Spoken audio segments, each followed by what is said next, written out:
For us, the initial strategy session included our executive team, then our marketing and communications director, and then Blue and members of his team that were a part of that. We purposefully kept that team pretty small because we didn't yet know exactly what we were looking for.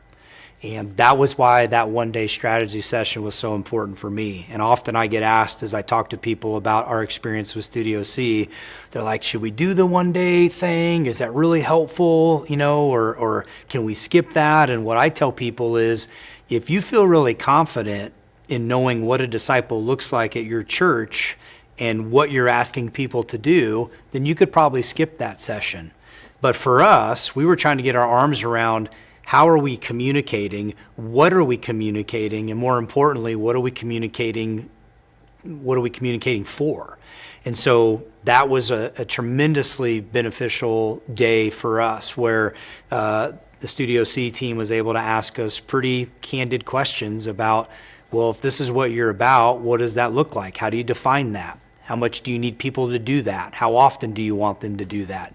Do you really think you need to say both of these things, or could you just say one of them? And so one of the things I joke about with people I talk to is we actually, in that meeting, we were kind of told, hey, you got too many next steps. There's too many badges, there's too many things you guys are asking people to do, you need to pare it down. And we kind of looked at Blue and Andrew and we were like, man, we think this is who we are. And we think we got this right. This is it. And so then they looked at us and said, okay, if you feel convicted about that, then now you know what it looks like to be a disciple at OVC, and let's do it. So we have 9 badges. I think they want you to have 5 or 6, but you can do anything you want. You just tell them.